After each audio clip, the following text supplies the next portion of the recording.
Welcome to Heart Home Community's most recent Baldwinsville Community Update. I'm your host, Shelley Hoffman. Hey, Mayor, happy December. How are you? I'm doing pretty good. How are you? I'm doing pretty well. For those of you that don't know, which I can't imagine anybody doesn't know who you are in this town, but this is our famous mayor for Baldwinsville, Dick Clarke. Famous or infamous? You know. Not sure which. Happy to be with you. It's always, every time I can be on, it's a positive. So I definitely enjoy it. So I'm going to bring up something that had the potential. Oh no, we're not going there. The Cleveland Browns. Okay. My Steelers are not doing awesome this year, but I still enjoy watching them. Yeah, that's the key. What are you going to start me off with? Well, it had the potential to be bad. So I left town, and I guess this is what happens when I leave town, is you guys get really big gusts of wind. And so Brian King actually was the one that told me, and then I went on Facebook and saw that our beautiful Christmas tree, which was donated from you and your wife this year, right? Right. It literally was at the bottom of the tree. Like, did it crack right at the bottom, or? But yeah, there's about a 6-foot hole in the ground, and we have a cement box and a metal type grate that sits down, and just like a tree stand you'd have at home. But because we know the wind is a factor, we try to get as much down in there as possible. So there was about 6 feet, and it snapped it off right at the ground level. Wow.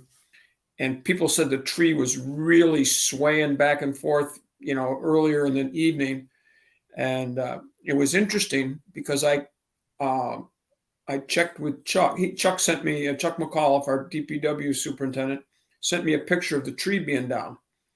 So the next morning, I sent him a message and said, do you think we can fix it? And what other calls did you have around the village? Because, we've had houses get hit by trees and so on. And he said, not one call for anything but the tree. And several people called that drove by and saw the tree down and said, your tree is down and you got to get it back up. And my wife and I were talking, and it's a good reminder how much people are invested in things like the tree. People were really not distraught, but upset. It's like the focus of Christmas is the big tree in the middle of the village. And so Chuck said to me, Monday morning, first thing, we'll get over there and take a look at it, and see what we can do. So he sent me a message at, I don't know, it was like 10:30 on Monday, and he had a picture of the tree in the air being moved over.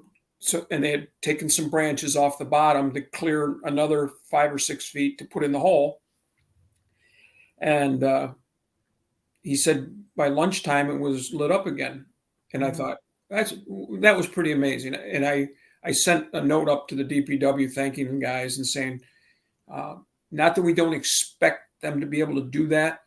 I guess we sort of expect and take it for granted almost that they're able to do those kind of things in a hurry. But I know that we didn't have the equipment to pick that tree up.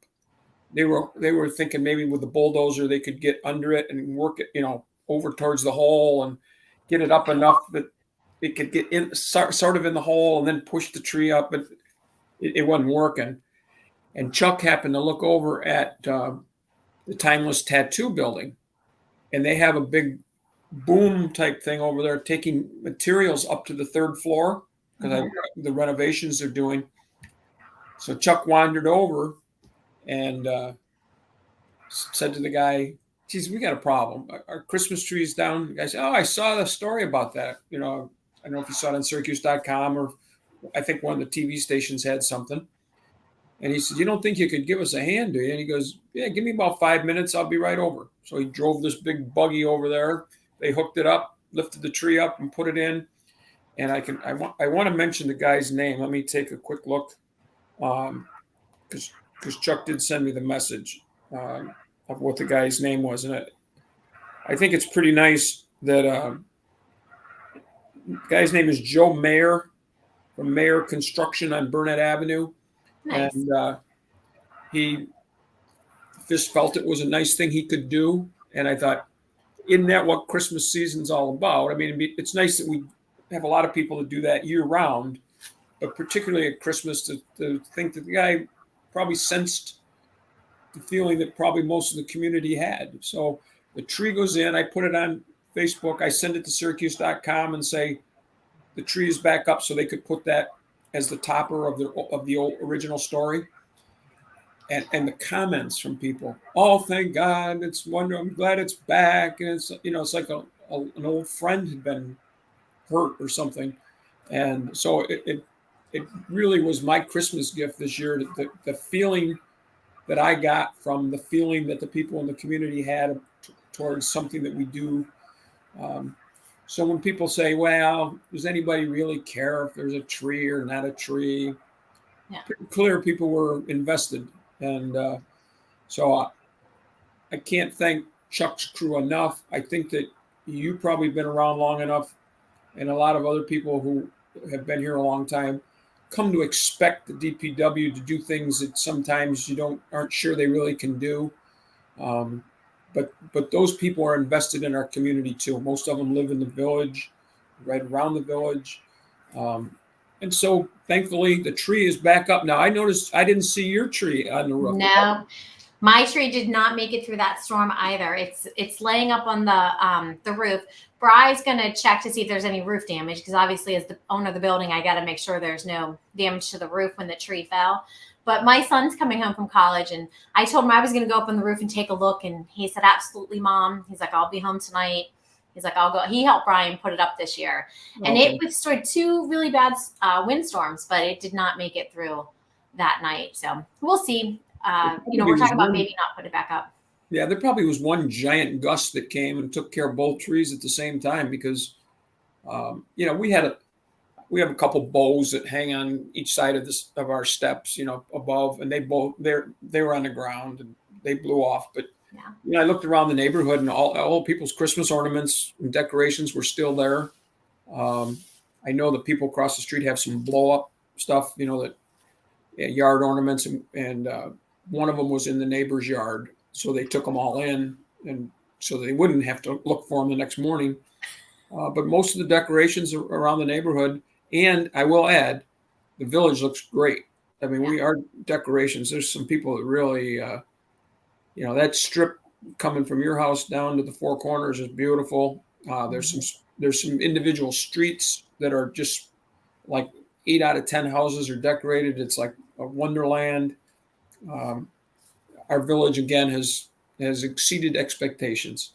So that is absolutely. You're always looking for me to have good stuff. So that's about as good as it gets. But I have another good one. I had a phone conversation this morning with Jeff Rogers from the Angry Garlic, and he confirmed that he has purchased the Lock 24 restaurant, and it will become a smokehouse barbecue restaurant, hoping maybe to open it around Memorial Day.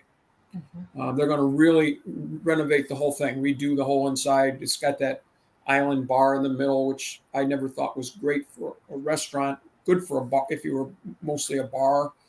But when you go in to eat, you're right at the bar. I just didn't think, and it ate up a lot of space.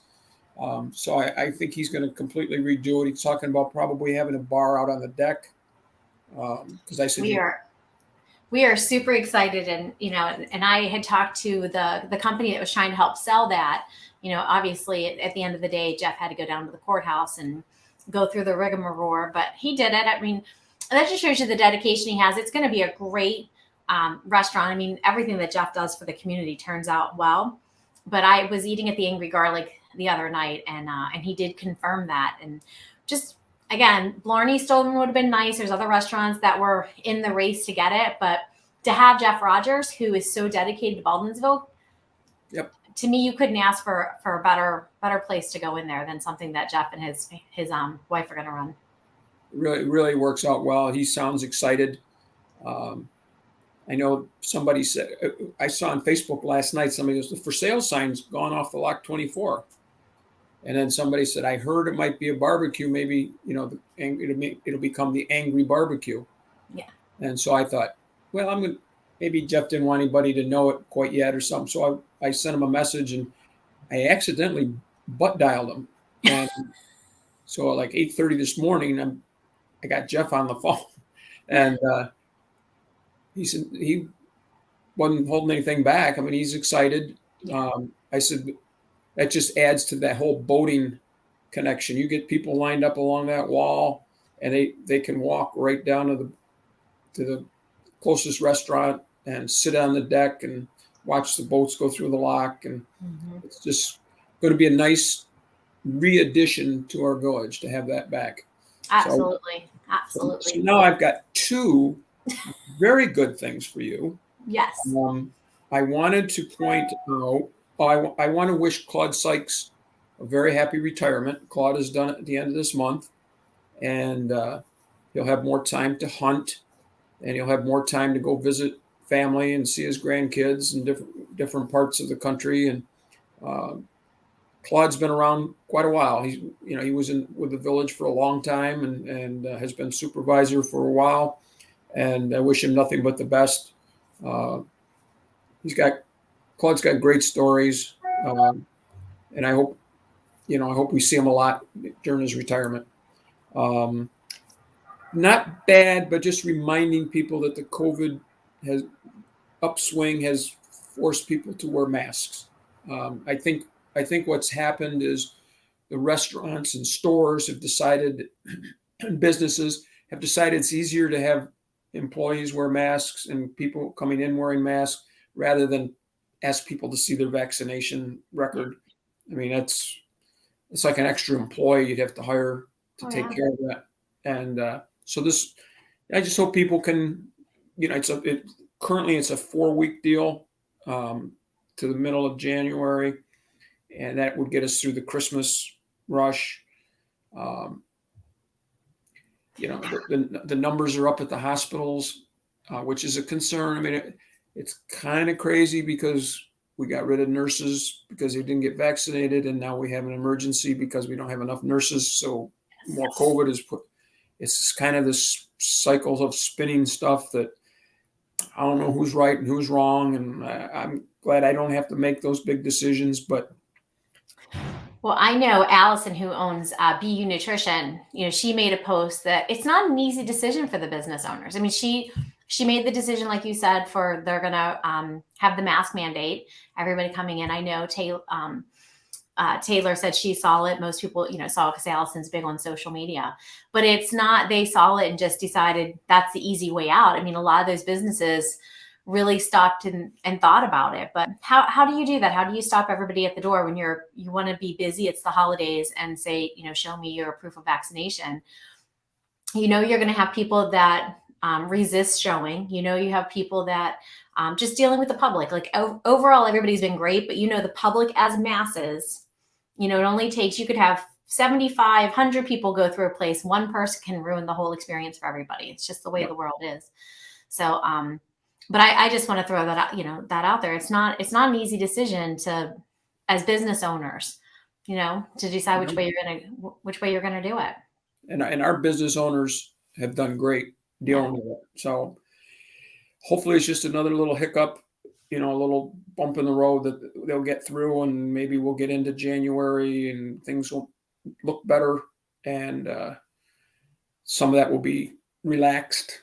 And once you get into January, then you can start talking about spring's not too far away, because you get through February, middle of March around here ends up being fairly nice weather.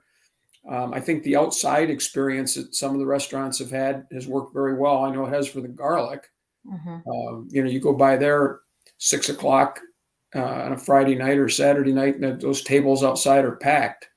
So that's worked well. And that's one of those things that's worked out really nice, whether there was COVID or not. I mean, I think people love being outdoors on a nice, 75-degree evening, and why be cooped up inside? So hopefully others will be going towards that.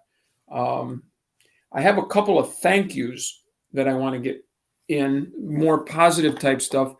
In November, Jack Laporte, who's a lifetime resident of the village, his dad was a teacher. He lives on Virginia Street, and he came in and addressed the board about school traffic, the intersection of Virginia and Oneida Street and Virginia and Elizabeth Street, how he didn't necessarily point finger at kids, but that's the bulk of the traffic at the times he's talking about, just sort of ignoring stop signs, and makes it tough for the people who live on that street, if you're thinking about crossing the street or whatever. But it's scary that you got cars coming from 4 different directions and people aren't going to stop. Someday somebody's going to get hit pretty good. So he addressed his concerns, and Lieutenant Lockwood had eventually talked with him about it, and they had talked about putting up stop means stop signs underneath the stop sign, which would just reinforce it. People would read that and go, it might be talking about me. He says, first of all, he was saying thank you for the chance to come in and, to be able to address the board. But since the signs have gone up, he's seen a sign of some improvement. Not everybody stops, but seems like more people are slowing down and making an effort to recognize there might be other cars coming. And he thinks that's a win. He's hoping it'll continue to get better.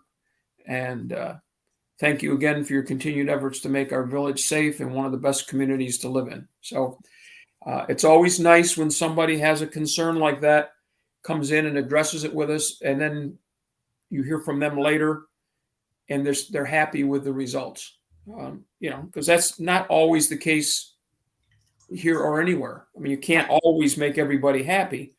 Then the other one I got today from Ruth Troy: thank the folks in the community for supporting Canton Woods this holiday season. The calendar and wreath sales both went very well, and the craft sale was a huge success. The community support is tremendous. Nice. So, I don't need any Christmas gifts. I hear that kind of stuff. I mean, I get goosebumps, and, I feel good because we can't solve everybody's problems. I mean, there are things that happen, that we can't fix. We try as much as we can. But when you get people respond and sound like, Jack Laporte knows a lot of people in the village. I'm sure he's had conversation with people about his situation, and to be able to go hear him telling people, hey, I talked to the police and the village board, and we got some action. They can't have police there every day, every minute, stopping and watching every car, but it's having an impact. It makes me feel great. And I'm the fact that we support the senior center, we know that. I mean, they've been doing it. They're still operating. They've never not had masks since they opened back up, full speed. And but people are getting through. They're getting to play pitch. They're getting to play pinochle. They're getting to play poker. They're playing bingo. The craft stuff's going on. The book club. I know the art class is still going because I get notifications that, Miss So-and-so just signed on to your Zoom. So they have the class in the building, but they also allow people to Zoom in because some of the seniors have gone to Florida for the winter, but they didn't want to miss out on the art class. Again, makes you feel good that we have something that people are connected to, even in the middle of the winter from Florida or wherever they are, they're still connected to Baldwinsville. So it's really nice going into the holidays. I want to take an opportunity to wish everybody a very Merry Christmas, Happy New Year. I'm guessing that you and I probably won't connect till first week in January. Yeah, probably. Because people will be busy. I am hoping that you're able to hook up with Santa and Mrs. Claus again. There is that possibility for folks. They should pay attention to see if that's going to happen, because we've only got, a week and a half till Christmas. I know Santa and Mrs. Claus are kind of busy, but they make time for those kids in the community. That I know. Yeah, the old guy gets a little busy this time of year. I know that. Conversation, he tells me how busy he gets. Thank God he has those elves to help him. So, are you all ready for Christmas? Oh no, I'm not even close. I bought 3 things, but I'm taking them all back. So Gosh. technically I'm at like -3 gifts because I have to take the time to take 3 things back. But my son's coming, you're talking about things that make you happy, you don't need gifts. Jordan coming home from college, I have no idea. He's taking his last final today at 2:30. That is more exciting to me than waking up Christmas morning, is just knowing he's here for a month. I'll bet. You hear it throughout the course of your life. I can't wait for my son or daughter to get home from college. And, in my head at 14, I'm like, really? I can't wait for him to go. And Well, you're allowed to have that feeling too. so I'm excited for that. I think once he's home, I'll get more in the Christmas spirit. We're going to go cut down a real Christmas tree this weekend, which I have never gone and cut down a tree. We've had a couple real trees. So it's those moments that kind of have me excited for the holiday season. Now, how many trees do you have up in your house? I have 5 trees in my house. So We went by one night and we saw 3 of them.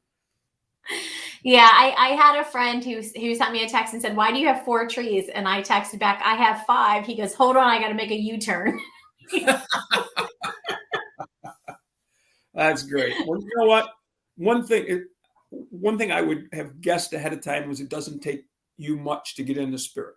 No, I love it. And I do want to decorate the outside of my house, but now I'm kind of glad with the wind that came through that I didn't. Our flag came down. So there's something with the way my yard is set up, but our American flag actually flew off as well. So Taylor had picked that up from the yard. So I do. It may not be this year, but next year I'll definitely start decorating some more around because you leave my house, you go down the street and it's absolutely beautiful coming down by Mohegan Manor, Pizza Man, Angry Garlic. Yep. So I don't want, Tina Solomon told me last year I was the dark house on the hill. I need to. Nice reputation to have, right? Yeah. Well, that's all I have for you, kiddo. As long as we can, I also want to hats off to the Volunteer Center and the Christmas Bureau because I think Monday was the last day that they accepted people donations and stuff, and they look like they got a ton of stuff. I don't know how many people they're taking care of this year, but I'm guessing it's in the mid 150 area, that type of thing. Yeah, more than that, I think. Yeah. So it's not good that we have that many people that need help, but on the same token, isn't it nice that if we do have that many people who need help, then we got help for them. Yeah. So, and there's no excuse if anybody knows of anybody that needs help to not be able to find somebody that would do something. Every church in the village is helping. The volunteer center would be the best place to contact. It's not too late, I don't think, to get some help. The food, I think the food banks have been going crazy with people needing food. Well, let's help them. I'll make Christmas at least a nice time and give somebody some hope for the future. Yes, absolutely. And I'm sure you've seen it as well, different posts on Facebook, maybe someone that didn't want to sign up for the Christmas Bureau or didn't want, to put it out there. You have other people who just know that they need assistance and help, and they're putting it out there. So absolutely. Well, I probably won't talk to you. Hopefully I do talk to Santa and Mrs. Claus and you catch that, because that brings a lot of Christmas cheer to our community and laughter. Those two, we laugh. And I was very excited to see the tree back up. I think it was your wife who posted the picture, and I stole it and threw it on HHC as well. So everybody knew that it was going back up. And yeah. And I was amazed at how fast they were able to get it up. But they had 4 or 5 guys working on it, and Chuck made it a priority. And I'll be honest with you, I'm guessing the guys were ready to go 7 o'clock in the morning. Let's go fix that tree. That's the kind of the way they take the attitude they have. I did see the brush truck go by, so they are making a last run at the last. Chuck had said, "I'm not sure we're going to do anymore." I said, "There are branches that people have put down, put out at the road from the need the other night. Not great big ones, but all of a sudden you get a pretty good pile of smaller branches, and it makes people feel good that their yard's cleaned up for the winter. I'm glad that we take that approach, and hopefully we have a nice mild winter as far as not having to have streets plowed too often. But our guys are ready. I know Chuck's got the salt is ready, and the trucks are ready, and um, bring it on. No. Take that back, sir. Do not say bring it on. I don't mean bring a lot on. I'm teasing, obviously. So, but tell Linda I said Merry Christmas, and I will talk to you after the holidays. I do have one more show between now and the holidays. Brian May is going to come next Thursday and give us an update on what's going on with him. So that'll be my probably only this and then that show before the holiday, before the new year. Next week, Thursday? Yeah, the 23rd. Him and I are gonna talk at 11 o'clock. I always enjoy listening to Brian. He's a great supporter of the village, as is in his seat on the county ledge. Him and Ken Bush both have been very supportive, and it means a lot for us to know that we have somebody to speak for us when the county starts talking about where do we do things, and Baldwinsville's name comes up. Well, I like that Ken and Brian are both available. I see Ken Bush at a lot of networking things here locally. He'll come and just, give us a quick update on what's happening. And obviously Brian. So to actually know that they're out and about, and, Brian says all the time, he gives out his cell phone. A number of people have questions. So I don't know if it's the right cell phone. No, I'm kidding. It's the right cell phone number. Have a nice Christmas. And I hope you have a lot of fun with your kids. Nice to have your son home and enjoy the month you have. Yes. Thank you. You too. Talk soon, Mayor. Goodbye.